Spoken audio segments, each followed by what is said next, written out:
Hi everyone, Nick Credicos of Nick's Seasonal Decor, and you're watching me on Hometalk.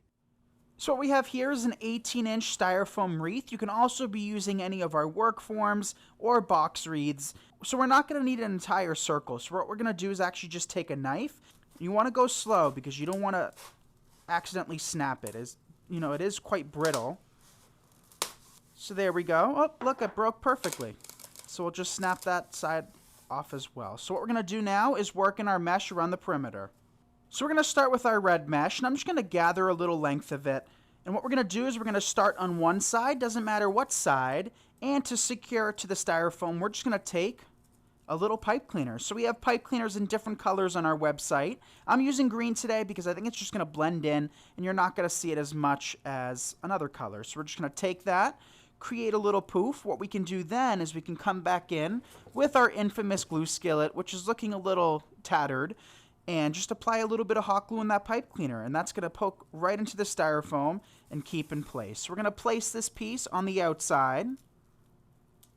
So once you do that, we can come back in with more and more of these, and you can stick them as far out as you would like. I do want to stick them a good distance out because we do have a lot of products. What you can also do too is poke that pipe cleaner deep enough into the foam, and then come back in on the other side and just poke it in as well.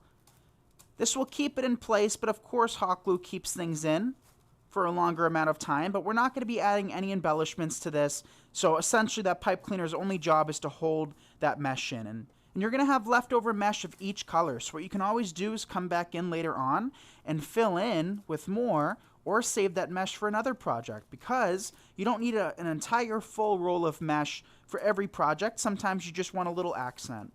Time for our next color, and what we have here is the orange. What we're going to do is open up that roll, do the same process again, create a little layover, if you will, and that keeps it from fraying. So all mesh frays, doesn't matter the quality or the type of mesh, and sometimes you can use that to your advantage, but for today, I don't want it to look too frayed.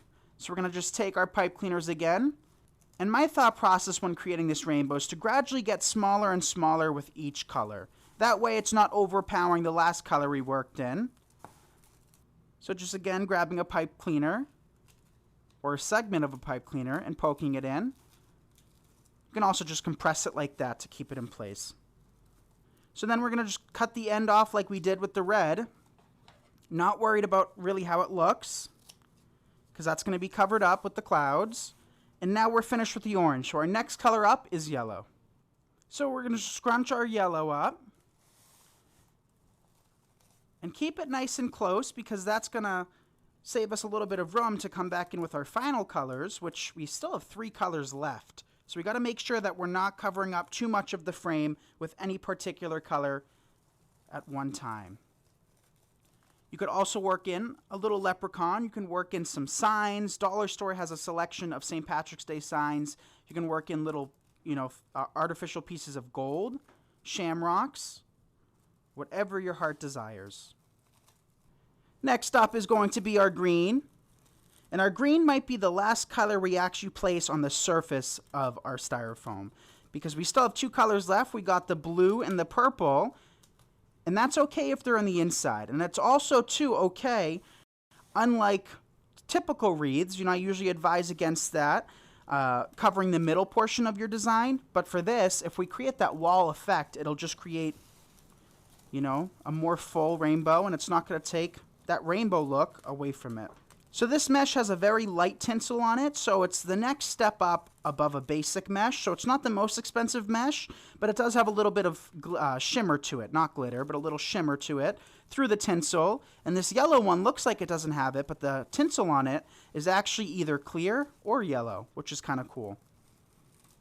All right, coming back in with our next layer, or next little poof. And like I said earlier, we're creating them smaller with each color that we add. So the way we're going to add our clouds can be one of 2 ways. We can continue with what we did here and just create really large poofs, or what we can also do is the ruffle technique and kind of create these little clusters of clouds. So here we have this beautiful kind of royal purple, and we're going to do our final layer towards the middle. So we started on the perimeter of the styrofoam, because this is a 3D type of styrofoam, Then we worked in 2 or 3 colors towards the middle on the top of the styrofoam. And now it's time to finish up on the inside of the foam. And we don't need too much of the purple being revealed. I just want to kind of hint that there's purple so we get that full effect. It's time to work in our white mesh, and since we've already done the ruffle technique, as I said earlier, what you can do is take your mesh and do some really large white poofs like we did on this to cap off either end, but I want to show you guys a different technique. So we're going to cut our mesh into little squares. They don't have to be exact. I hardly ever am. I don't measure things here, you guys. Just snip off a few squares, and this technique is the ruffle. So we're just going to pinch it in the middle, gather it together, do the same thing again. Doesn't have to be perfect. And I'm going to take a piece of wire. We do have white pipe cleaners for sale, but I don't feel like going to get some. So we're just going to take a piece of wire, and it's going to do the same process. And this is 22 gauge wire, in case you have any. You can add a little bit of hot glue at the base, which we will do. So we'll just take our glue skillet, dip it inside, and cap off the end of our rainbow. So that's just 2 pieces. We're going to take a couple more. And if there's any pieces kind of fraying off, you can just remove those. And we'll stick another little piece. So for these, I do want to add hot glue too, because if the other ones pop off, they'll still be on. They'll just become a little bit loose. Whereas these, if they pop off, you'll kind of lose the entire design. Now we're going to work in our final 2 on the other side. And then it's just a matter of fluffing it out. So there is our finished rainbow. Let me hang it up and give you the final reveal. Okay, and here is the finished rainbow. And I actually am really happy with the way it turned out. I think this is the perfect wreath for St. Patrick's Day. And as I said before, you can customize it. You can add a little leprechaun. You could add a pot of gold on the other side of the rainbow and really make it unique. So we used a total of 6 colors of mesh, plus the white, so 7 colors technically. A styrofoam wreath frame that we actually cut the lower portion out of. That way it's, nice and open. And some pipe cleaners, and that's it. Of course, you can hot glue those pipe cleaners directly to the styrofoam for reinforcement, but I didn't, and this will hold up just fine inside and outside as long as you make sure those pipe cleaners are deep enough. So you can find these products at nickseasonaldecor.com. Let me know your thoughts. I hope you enjoyed this. This is Nick Kretikos of Nick Seasonal Decor, and you're watching me on Hometalk. Bye, everyone.